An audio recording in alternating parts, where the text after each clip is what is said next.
बिस्मिल्लाहिर्रहमानिर्रहीम जी। तो कल हम परसेंटेज के जो है वो कॉन्सेप्ट्स देख रहे थे। ठीक है, तो परसेंटेज के बारे में आपको मैंने ट्रिक बताया, शॉर्ट ट्रिक उसको क्लियर करने का। ठीक है, अब मेरी आवाज़ आ रही है? ये कुछ लोगों ने मैसेज किया आवाज़ क्लियर नहीं है। मेरी आवाज़ क्लियर है? जी आ रही है सर। सदफ, आपको स्लो आवाज़ आ रही है मेरी? बाकियों को भी स्लो आ रही है या क्लियर आ रही है? सर क्लियर है। क्लियर आ रही है सर। क्लियर आवाज। सदफ, आपका अपना कोई इशू होगा, शायद देख लें। बाकियों को तो क्लियर आ रही है। ठीक है, तो आप दोबारा जो है ना वो अपना कोई देख लें, आपका आवाज़ में कम हो या कुछ ऐसा इशू। ठीक हो गया? सर चलिए। मुझे भी आपकी आवाज नहीं आ रही। हेलो आप किसी का सर, मैं सुन नहीं पा रही आप। हाँ, किसी का कोई इशू होता है ना तो वो अपना देख लिया करे, बाकियों को तो क्लियर आ रही है। आप लोगों का अपना शायद कोई वहाँ पे नेटवर्क जो है ना वो इशू होगा, शायद इस वजह से क्लियर नहीं आ रही। सर रीजॉइन कर लेना फिर। हाँ जी, रीजॉइन कर लें, क्योंकि बाकी अगर अक्सर को क्लियर आ रही है तो इसका मतलब है आपके अपनी साइड पे कोई इशू है नेट का। ठीक है, अच्छा जी। तो हम परसेंटेज को देख रहे थे, और परसेंटेज के आज थोड़े से कम डिफ़िकल्ट कॉन्सेप्ट्स भी देखेंगे। डिफ़िकल्ट लाइंस जो इसकी क्वेश्चंस पूछे जाते हैं एग्जाम में। सिर्फ एक दफ़ा कल वाला जस्ट एक रिवाइज कर लें ताकि आपको मुझे पता चल जाए कि कल वाली जो है वो समझ आ गई है। तो सिंपल सा कल वाला एक मैं लिखता हूँ। 9% ऑफ, ताकि बाकी स्टूडेंट्स भी तब तक जो रहते हैं वो ज्वाइन कर लें। 9% of which number is equal to 63। ठीक है, तो सिंपल सा मैंने कल आपको रूल बताया था, कोई इसमें जो है वो मुश्किल बात नहीं है।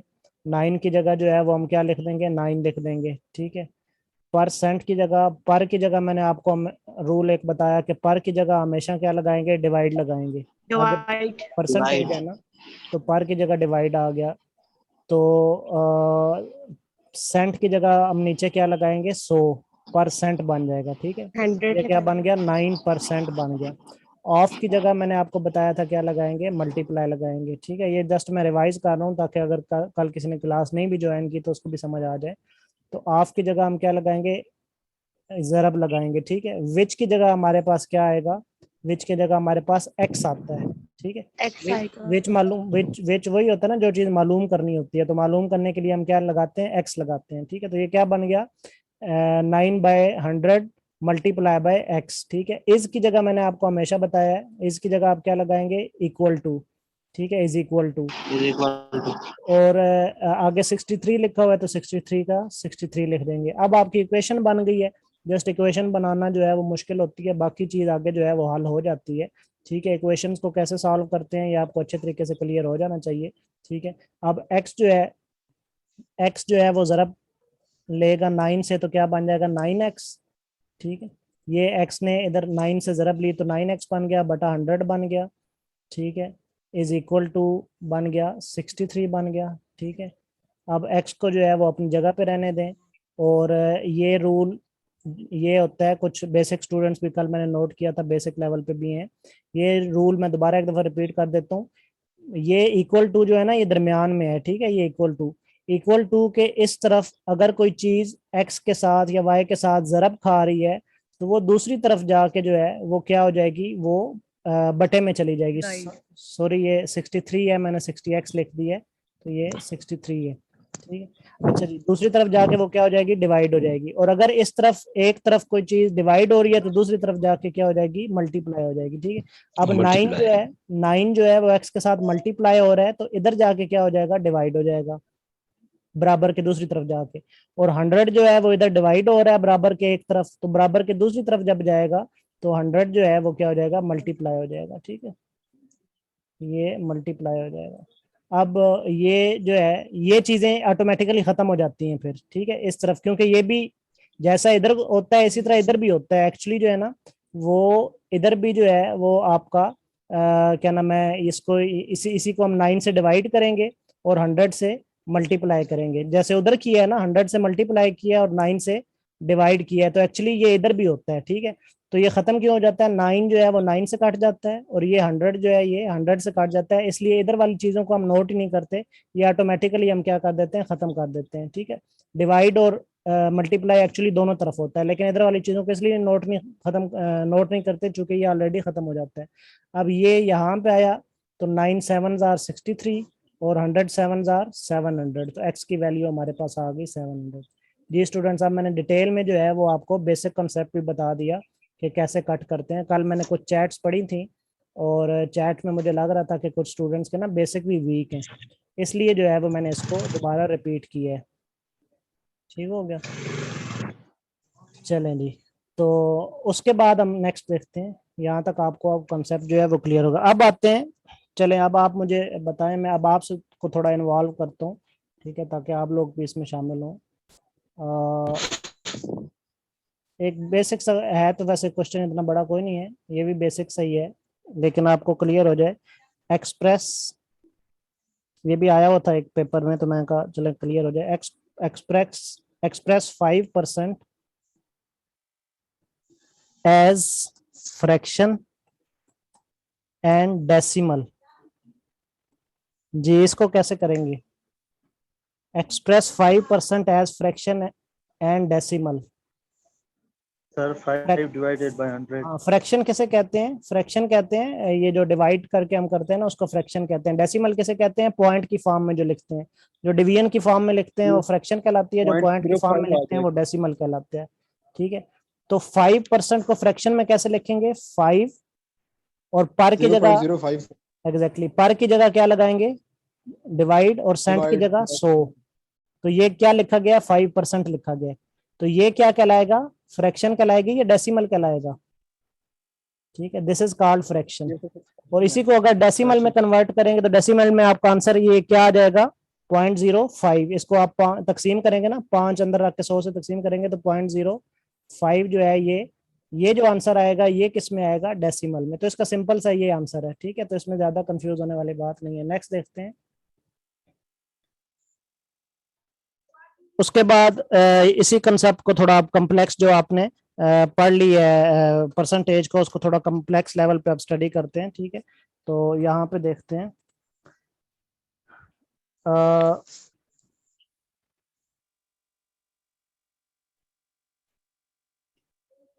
चलो जी, अब मैं एक स्टेटमेंट की फॉर्म में लिखता हूँ, a fruit seller has some apples. ठीक है, ही सेल्स, अब साथ साथ आप लोग ना समझते भी आइएगा कि क्या लिखा जा रहा है। He sells 60% apples and still has 400 apples. Originally he had, ठीक है, तो ओरिजिनली जो है वो उसके पास कितने थे, टोटल अमाउंट पूछी जा रही है कि टोटल अमाउंट जो है वो उसके पास एप्पल्स की कितनी थी। ठीक है, तो इसको ना जब लंबी स्टेटमेंट में हो ना आपका क्या नाम है, लंबी स्टेटमेंट में आपकी दी जाए कोई आउटलाइन दी जाए, तो उसको क्या करते हैं, डिवाइड कर लेते हैं। ठीक है, डिवाइड कैसे कर लेते हैं, अब सबसे पहले तो इसमें देखें कि उसके जो है वो सेल कितने हो गए, 60%। ठीक है, यहाँ पे लिखा हुआ है ना, उसके पास कुछ एप्पल्स थे, उसमें से ही सेल्स, उसने सेल कितने कर दिए, 60%। तो यहाँ से आपको ऑलरेडी एक चीज क्लियर हो जानी चाहिए कि अगर उसने 60% सेल कर दिए तो पीछे उसके पास कितने बच गए। अगर 100 में से 60% सेल हो गए, ठीक है, तो पीछे सिंपल सा आंसर है, उसके पास कितने बच गए, 40%। ठीक है, ये बात यहाँ तक क्लियर होगी। अगर 100 में से 60% सेल हो गए, ठीक है, तो पीछे उसके पास 40% बच गए। और वो 40% का तादाद जो है वो कितनी बता रहा है कि वो 40% किसके बराबर है, 400 एप्पल्स के। ठीक है, वो लिख रहे हैं ना, स्टिल हैज 400 एप्पल्स। ठीक है, आवाज बंद कर दें अपनी, ठीक है, ताकि वो बीच में डिस्टॉर्शन ना हो। Still has 400 apples. ठीक है, तो यानी कि 40% जो उसके पास बच गए हैं, अगर इसको अमाउंट में देखें कि कितनी उसके पास ये वैल्यू है एप्पल्स की, तो ये कितने बनते हैं, 400 एप्पल्स बनते हैं। अब वो पूछता क्या है, वो पूछता है कि उसके पास टोटल एप्पल बताएं कि कितने थे। ठीक है, ओरिजिनली जो टोटल एप्पल थे जिसमें 60% उसके सेल हो गए, 40% बच गए, और वो 40% की तादाद भी बता रहा है बराबर किसके है, 400 के। क्लियर हो गई यहाँ तक बात। तो अब इसको थोड़ा सा हम लिख लेते हैं अपनी इक्वेशन वाइज। ठीक है, इक्वेशन में कैसे लिखेंगे, तो अब आप इसको लिख सकते हैं कि 40%, वो असल में पूछना क्या चाह रहा है, 40% of which total number, which total number is equal to 400। क्या ऐसी इक्वेशन आपको अब समझ आ रही है लिखी हुई, कि वो पूछना ये चाह रहा है कि 40% जो है वो कितने टोटल नंबर का 400 होते हैं। ठीक है, यानी कि टोटल नंबर का 40% जो है वो 400 अगर होते हैं तो टोटल नंबर पर क्या है। अब समझ आ गई आपको इक्वेशन? जी स्टूडेंट्स, ये इक्वेशन समझ आ गई Clear. कि 40% जो है, ये 60% को तो आप भूल जाए ना, 60% तो सेल हो गए, बचे उसके पास कितने, 40%। ठीक है, अब वो जो 40% है उसकी अमाउंट कितनी है, 400। अब हमने टोटल अमाउंट मालूम करनी है, तो बस यही आपने नीचे लिखने लेना है कि 40% of which total number is equal to 400, यानी कि कोई टोटल नंबर है जिसका 40% किसके बराबर बन रहा है, 400 के। तो अब टोटल नंबर मालूम करना है। अब आपके लिए इजी हो गया जो मैंने आपको पीछे प्रैक्टिस करवाई हुई है। ठीक है, 40% की जगह क्या लिखें, 40 की जगह 40 आ गया। सिर्फ आपने यहाँ से थोड़ी सी ऊपर मेहनत करनी है, बाकी नीचे आपको क्लियर हो जाएगा। 40 की जगह 40 आ गया, परसेंट की जगह 100 आ गया, पर की जगह डिवाइड और सेंट की जगह 100। ठीक है, विच टोटल नंबर की जगह मैंने आपको ऑफ की जगह बल्कि क्या बताया था, ऑफ की जगह क्या लगता है, मल्टीप्लाई। मल्टीपल। विच टोटल Multiply. नंबर जहां पे मैंने बताया था विच से आ जाए तो वहां पे क्या लगता है, एक्स लगता है। अभी पीछे भी मैंने X आपको रिपीट किया। X. ठीक है, इस की जगह अब क्या आ जाएगा, equal to. Is equal to 400 की जगह आ जाएगा 400। ठीक है, तो इसको थोड़ा सा तरतीब में करके करेंगे ना तो ये क्वेश्चन इतने मुश्किल को नहीं होते। ठीक है, तो अब ये हमारे पास इक्वेशन बन गई। एक्स को इसके साथ मल्टीप्लाई कर देंगे, क्या बन जाएगा, 40x। ठीक है, 40x over 100 is equal to 400। ठीक है, इज इक्वल टू 400। और अब वही रूल अप्लाई अप्लाई करें, 40 जो है वो इधर आके डिवाइड हो जाएगा क्योंकि उधर जो है वो मल्टीप्लाई हो रहा है, और 100 जो है वो इधर आके मल्टीप्लाई हो जाएगा क्योंकि उधर जो है वो डिवाइड हो रहा है। ठीक है, ठीक है, तो ये 40 जो है ये आप इसको यूं कर लें, 40 41, ये हाँ ठीक है 41, ये 10 आ गया। ठीक है, इसको सीधा यूं ही काट लें, और 100 को 10 से ज़रब देंगे तो आंसर क्या आ जाएगा, 1000। ठीक हो गया जी। तो हमारे पास ये तो कट जाएंगे ना, ये दोनों ये तो कट जाएंगे, तो x की वैल्यू हमारे पास क्या आ जाएगी, 1000। आप समझ आ गया आपको? इसका मतलब है टोटल हमारे पास उसके पास कितने आम थे, 1000, जिसमें 60% उसके सेल हो गए थे यानी कि 600 सेल हो गए थे, 40% उसके बाद बाकी थे यानी कि 400 बाकी थे। अब आपको समझ आ गई जी स्टूडेंट्स, क्लियर हो यस गया? सर। तो बड़ा Yes, sir. जी सिंपल है, Clear. सिर्फ थोड़ा सा आपने स्टेटमेंट को जो है ना वो उसको क्या नाम है, ब्रेक डाउन करके जो है ना तो उसको समझ लेना है कि एक्चुअली वो यहाँ पे कहना क्या चाह रहा है। क्लियर हो गया? अब नेक्स्ट इसी तरह आगे बढ़ते हैं। तो इसकी अब जितनी आपको अब आपको ना मैंने ट्रिक बता दी है, टेक्निक बता दी है, अब आप इसकी जितनी मैक्सिमम प्रैक्टिस करेंगे ना उतना आपके लिए इजी रहेगा। If A is equal to, if a is equal to x%, x बड़ा लिख लेते हैं, x%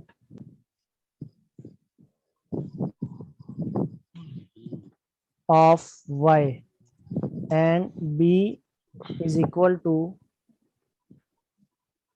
y% of x, ठीक है, of x, ठीक है, then which is greater, a और b और equal, ठीक, यानी इनमें से कौन सा बड़ा है, ए बड़ा है या बी बड़ा है, या दोनों बराबर है। ठीक है, अगर ए जो है वो कहना ये चाह रहा है कि अगर ए जो है वो x% ऑफ y है एंड बी जो है y% ऑफ x है, ठीक है, तो इनमें से कौन सा बड़ा है कौन सा छोटा है, ये दोनों बराबर है। ठीक है, तो बड़ा इजी है। वैसे अगर हमने ये ट्रिक ना पढ़ा हो पीछे तो फिर हमारे लिए बहुत मुश्किल हो जाएगा, हमें समझ नहीं आएगी कि इसको परसेंटेज, कैलकुलेटर भी आपके पास होगा तो आपको समझ नहीं आएगी करना कैसे है। ठीक है, लेकिन चूंकि हमने अब ट्रिक पढ़ा हुआ है, ठीक है, तो बड़ा सिंपल ही हो जाएगा। ए की जगह ए आ गया, ए की जगह ए आ गया, इज इक्वल टू की जगह ऑलरेडी उसने इज इक्वल टू लगाया हुआ है तो आपका भी इज इक्वल टू आ गया। ठीक है, एक्स की जगह क्या आ गया, एक्स आ गया। आगे क्या लिखा हुआ है, परसेंट, परसेंट की जगह मैंने क्या बताया, पर की जगह डिवाइड और सेंट की जगह, डिवाइड बाय 100। फिर आगे ऑफ की जगह क्या लगा देना है आपने, मल्टीप्लाई, और ये y की जगह आपने क्या लगा देना है, y का y आ जाना है। ठीक है, ये तो एक साइड आ गई। ठीक है, दरमियान में एंड आ गया, ये एक साइड आ गई। अब b को भी सॉल्व कर लेते हैं।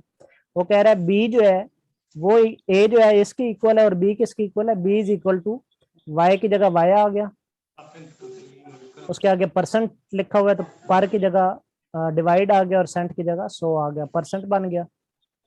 ठीक है, और ऑफ की जगह मल्टीप्लाई आ गया और आगे x लिखा हुआ है तो x आ गया। ठीक हो गया। अब ये दोनों इक्वेशंस बन गई हैं, अब आपकी इक्वेशंस कंप्लीट हो गई हैं। अब वेरी इजी है, इसको जो है वो आप सॉल्व कर लें। ठीक है, तो a is equal to X Y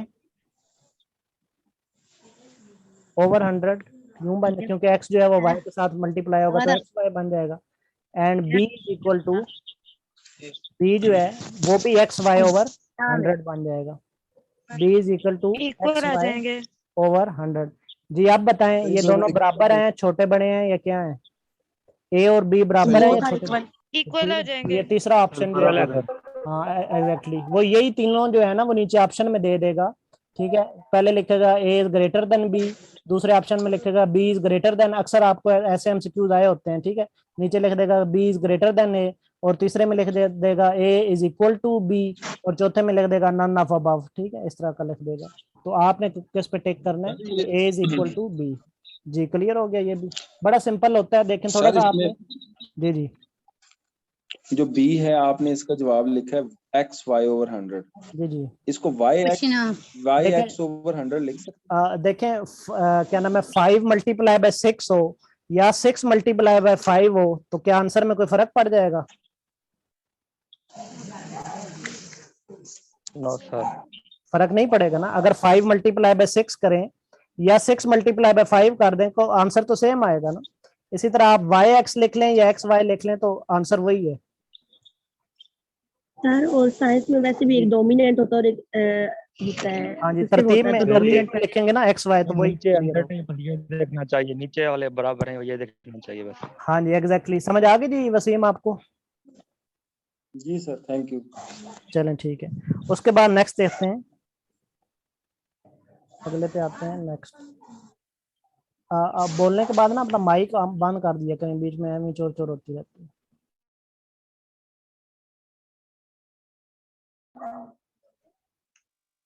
आज जो है ना वो आप लोगों के मैसेजेस तो नहीं शो हो रहे ना आप लोगों को, एक दूसरे के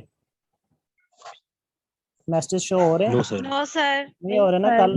कल मैंने फील किया था कि आप लोग जो है ना वो ज्यादा टाइम जो है ना बीच में चैट करते रहते हैं, आपस में मैसेज करते रहते हैं, यहाँ पे आप तवज्जो नहीं देते, इसलिए आपके जो है वो फिर बाद में कहते हैं हमें सही तरीके से समझ नहीं आई। ठीक है, तो इधर गौर से सुना करें, इसलिए मैंने आपके टेक्स्ट जो है वो Yes, बंद sir. किए। ठीक है, you are right sir. Next देखते हैं।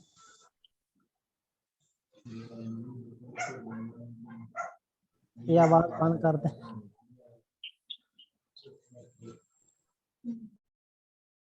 अच्छा जी, नेक्स्ट देखते हैं जी। 2 वर्कर्स ए एंड, यार ये फिर अपनी आवाज कौन खोल देता है, मैं बंद करता हूँ फिर को खोल देता हूँ। ये कौन? सर ये राबिया, राबिया आपकी बार बार आवाज खुल जाती है। राबिया बतूल, राबिया आपकी तरफ से दो आवाजें आ रही हैं, आवाज अपनी बंद कर दें। राबिया आप नहीं सुन रही मेरे ख्याल में, या मैं फिर रिमूव कर दूं आपको? सर आपके पास ऑप्शन होता है सर इसको सर एक राफिया भी है, एक राबिया भी है, दोनों ही है। अब मैं लास्ट टाइम जो है वो म्यूट कर रहा हूँ, अब दोबारा माइक ऑन हुआ ना बिला वजह तो फिर मैं उसको रिमूव कर दूंगा। ये राबिया फिर ऑन हो जाती है। आई थिंक राबिया को जो है ना वो रिमूव कर देना चाहिए। सर ये राफिया को कर दें, इनकी सर तरफ ये से राफिया है, नॉट राबिया। डॉगी की हाँ आवाज आ राफिया, रही, डॉगी जी की, जी राफिया। जी जी बिल्कुल। राफिया बतूल जो है ना वो, इसको मैं पहले 1 मिनट रिमूव कर देता हूँ, थोड़ा सा वेट करें। जी sir.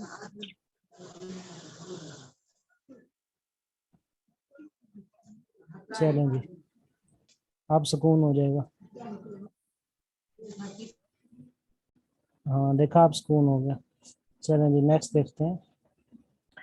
2 workers A and B are paid a total of 550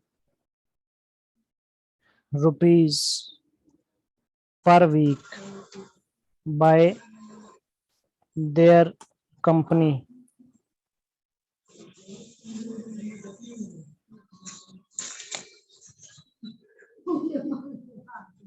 ये राफिया बतूल, राफिया आपको आवाज आ रही है? आपने फिर ज्वाइन कर ली है?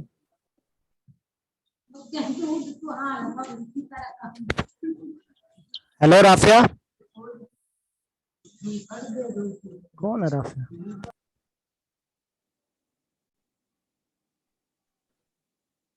ये एक दफा रिमूव करने पे दोबारा परमिशन मिल जाती है ज्वाइन करने की? लगता है सर ये कोई वायरस है जो दोबारा ऑटोमेटिक ज्वाइन हो। नो सर, मिल जाती है। इन्होंने तीसरा हमला कर दिया सर। इसको शायद इधर कोई ऑप्शन होता होगा कि परमानेंटली रिमूव करने का, मैं देखता सर हूँ। आपके पास ऑप्शन होता है सर, ये माइक बंद कर दे, रिमूव ना नहीं करे। माइक तो मैं बार बार बंद करता हूँ, वो दोबारा फिर ऑन कर लेते हैं। सर आप इसे परमिशन नहीं ना दे माइक ऑन करने की।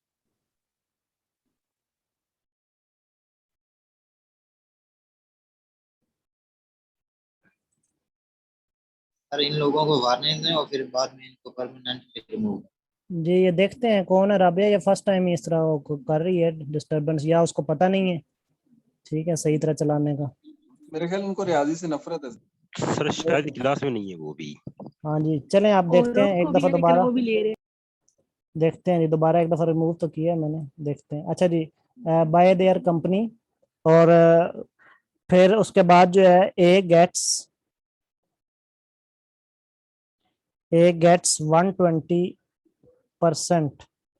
इसको साथ साथ समझते हैं, जैसे मैं लिख रहा हूँ ना पीछे से आप समझते हैं और अपने तौर पे खुद हल करते हैं, ठीक है। Of what ever is paid to B, find how much amount is paid to B। ठीक, अच्छा जी। अब वो क्या कह रहा है कि 2 वर्कर्स हैं ए एंड बी, ठीक है। उनको टोटल अमाउंट कितनी पे की जाती है? 550 रुपए, ठीक है, एक वीक में। कौन पे करती है? उनकी कंपनी। यहाँ तक बात क्लियर होगी। 550 में से, ठीक है, जो 550 रुपए उनको टोटल पे की जाती है, उसमें से ए जो है वो कितने गेट करता है? 120%। ये परसेंट है, ये 5 नहीं है, वो मतलब स्पेस नहीं दबा। 120%। ए जो है वो उसको कितने मिलते हैं? 550 का 120% जो है वो ज्यादा जितने बी को मिलते हैं ना, ठीक है। आगे क्या लिखा हुआ है? A gets 120% of whatever is paid to be, यानी कि 550 में से जितने बी को मिलते हैं उससे ए को 120% ज्यादा मिलते हैं, ठीक है। 550 में से, यानी दोबारा इसको पढ़े, A gets 120% of whatever is paid to be, ठीक है। यानी कि जो कुछ भी बी को पे किया जाता है 550 में से, उसमें वो जितना पे किया जाता है उससे 120% जो है वो ए को ज्यादा मिलते हैं। अब वो कह रहा है find how much amount is paid to be. वो कह रहा है बी को कितनी अमाउंट मिलती है। जब बी की हमें पता चल जाएगी तो पता चल जाएगा फिर 120% कितने उसको ए को ज्यादा मिलते हैं, ठीक है। इसका मतलब वो पूछ क्या रहा है? बी की अमाउंट, ठीक है। तो पहले बी का मसला हल कर लेते हैं। सबसे पहले लिखते हैं 200 होगा। B is paid, B is paid पहले लिखते हैं कि बी को कितना पे किया जा रहा है, ठीक है, बी इज पेड। तो चूंकि हमें अमाउंट मालूम नहीं है बी की, तो इसलिए बी इज पेड को हम कंसीडर कर लेते हैं एक्स, ठीक है। बी को कितने रुपए मिल रहे हैं, एक्स, ठीक है। अगर बी को एक्स मिल रहे हैं, ठीक है, तो ए को कितने मिल रहे हैं, ठीक है। अब ये देख लेते हैं ए जो है वो कितने गेट कर रहा है, ए is paid, a is paid, a is paid कितने 120% ऑफ बी, ऐसा ही लिखा हुआ है ना ऊपर। ऊपर अगर आप जुमला पढ़े, ए इज पेड 120% ऑफ बी। जी समझ आ गया आपको? सर दरम्यान में व्हाटएवर भी है। Yes sir. मैं वही समझा रहा हूँ आपको। ये क्या लिखा हुआ है, ए गेट्स 120%, ए को कितने मिलते हैं 120%, कितने किसके 120% of whatever is paid to be, जितना कुछ बी को पे किया जाता है, ठीक है। तो बी को कितना पे किया गया, एक्स। ए को कितना पे किया जाता है, ए इज पेड 120% ऑफ बी, ठीक है। ऑफ बी मतलब ये कि जितने बी को पे किए जाते हैं उसका 120% ए को जो है वो ज्यादा मिलता है। आप क्लियर हो गया अब आपको? ये वाली स्टेटमेंट क्लियर हो गई? इसी को नीचे मैंने स्टेट कर दिया है, ठीक है। ये जो ये स्टेट किया हुआ ना, ये इसी स्टेटमेंट को मैंने स्टेट कर दिया है। तो अब ये यहाँ से हमारी इक्वेशन बन गई। अब हमारा सारा मसला जो है वो हल हो जाएगा, ठीक हो गया। अब इक्वेशन बन गई तो इसको सॉल्व कर ले। अब ए की जगह क्या आ जाएगा, ए इस की जगह क्या आ जाएगा, इक्वल टू, ठीक है, इक्वल टू, चलें ऐसे कोई इक्वल टू ही समझ लें और डबल लाइन लग गई, ठीक है। उसके बाद 120 की जगह क्या आ जाएगा, 120, पर की जगह क्या आ जाएगा, डिवाइड, सेंट की जगह 100, ठीक है, ऑफ की जगह मल्टीप्लाई, ठीक है, और आगे क्या आ जाएगा बी, ठीक है, आगे क्या आ जाएगा बी। तो ये हमारे पास जो है वो इक्वेशन बन गई। अब बी की जगह जो है वो अगर मैं एक्स लिख दूं तो कोई हर्ज तो नहीं है? अगर बी की जगह एक्स लिख दूं तो कोई हर्ज तो नहीं है? नहीं सर, नहीं सर। ठीक है, ऊपर बी को हमने किसके बराबर लिखा हुआ है, एक्स के, ठीक है। तो बी लिखने की बजाय मैंने यहाँ पे क्या लिख दिया, एक्स।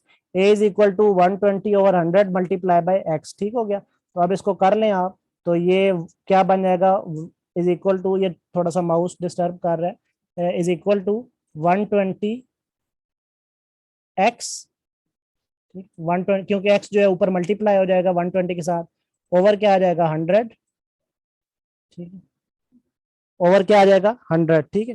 तो अच्छा, ये सारी अमाउंट किसके बराबर है, ठीक है, ये भी आपने देखना है कि एक्स की कीमत यहाँ पे अगर 120 ओवर 100 करेंगे और साथ में एक्स करेंगे तो ये हमारे पास क्या निकल आया, ए। ये हमारे पास वैल्यू किसकी निकल आई, ए की। ए की वैल्यू निकल आई हमारे पास, ए की सर। जी बताएं, ए की वैल्यू यहाँ तक समझ आ गई है, कैसे निकाली हमने? Yes sir. अच्छा, अब वो क्या कह रहा है, समझ आ गई। अब वो क्या कह रहा है, ए और बी को अगर मिलाएं, ये ऊपर पहली लाइन देखें, यस सर। ए और अगर बी को जमा करें तो कितनी अमाउंट बनती है, ए और बी को दोनों को जमा करें तो कितनी अमाउंट बनती है, 5, यानी कि ए और बी को जितना मिल रहा है दोनों का मिला के कितने रुपए बने, 550। तो आप इसको यहाँ पे लिख भी सकते हैं, ए जमा बी इज इक्वल टू 550, ठीक है, ए जमा बी इज इक्वल टू 550। ये आज अजीब सही लिख रहा है, क्या हो गया इसका, ए जमा बी इज इक्वल टू 550, ठीक है। तो ए की जगह ए की कीमत रखें, ए की कीमत नीचे हमने क्या निकाली, 120 एक्स ओवर 100, ये ए की कीमत लिख ली हमने जो इधर पीछे निकाली। बी की कीमत कौन बताएगा, जमा बी। बी की कीमत क्या है, एक्स, वो ऊपर लिखी हुई है, बी की कीमत हमारे पास एक्स है, ठीक है, इज इक्वल टू कितने हो गए, यानी कि इक्वेशन सिर्फ बनानी हमने यहाँ तक थी, यहाँ तक आपका इक्वेशन बनाने वाला काम खत्म हो गया। यहाँ तक आपको समझ आ जाएगी ना, ये नीचे वाला आप खुद ही कर लेंगे, ये इतना मुश्किल नहीं है, ये सिर्फ आपने उसको जो है वो वैल्यूज पुट करनी है, ठीक है। तो इज इक्वल टू कितना हो गया, 550, ठीक है। और अब जो है वो इसका एलसीएम ले लें, ठीक है, एक्स के नीचे बटा 1 आ जाएगा एलसीएम। अब मैं उम्मीद करता हूँ सबको लेना आता होगा, वो मुझे नहीं बताना पड़ेगा।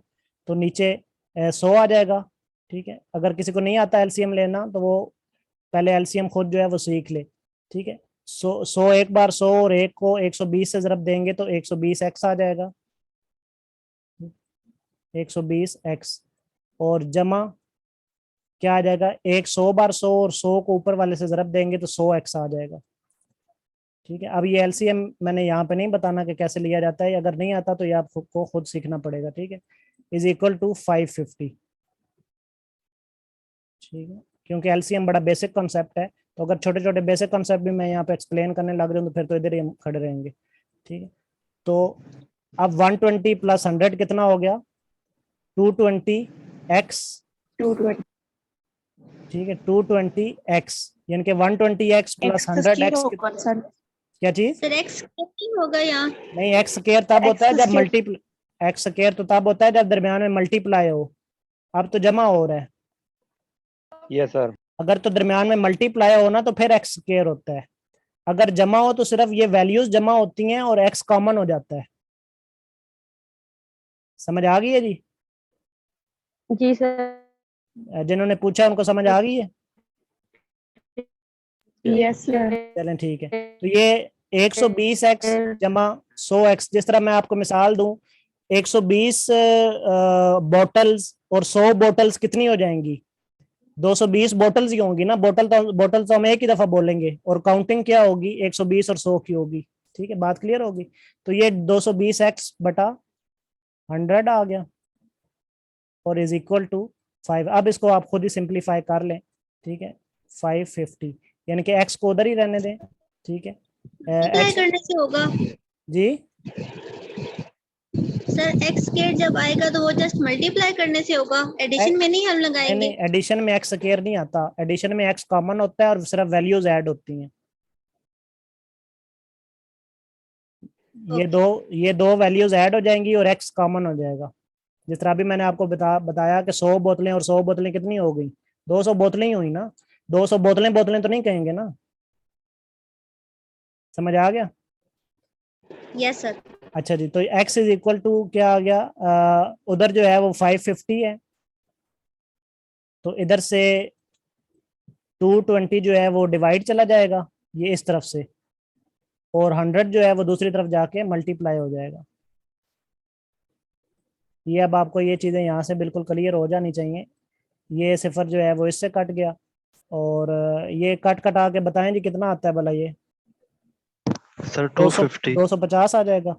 हाँ, ये इसको सर। काटेंगे ना तो ये खुद ही आप ज़रब तकसीम कर लें, तो इसका आंसर जो है 250 आंसर आता 250। है इसका।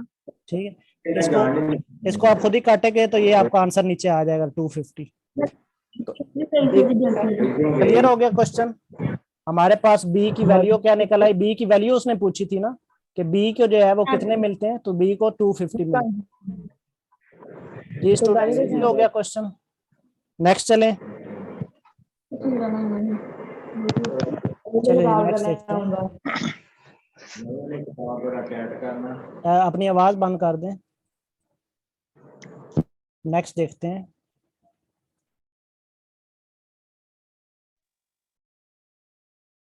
ये मीटिंग अभी एंड हो जाएगी ना जब, तो दोबारा लेस देन 1 मिनट रह गया, दोबारा ज्वाइन कर लीजिएगा। ठीक है, 10%। अब आपको ना मैं डिफरेंट एंगल से परसेंट के क्वेश्चन करवा रहा हूँ, कभी स्टेटमेंट से, कभी वैसे। सर जी जी सर, जो हमने अभी एक हिसाब किया, उसकी अब एक और स्टेटमेंट बाकी रहती है ना, 120% निकालना है जो ए का है। नहीं 120% नहीं निकालना, स्टेटमेंट हम देखें उसने सिर्फ बी की वैल्यू पूछी है बस। ठीक है, सिर्फ उसने बी की वैल्यू पूछी है और कुछ नहीं पूछा।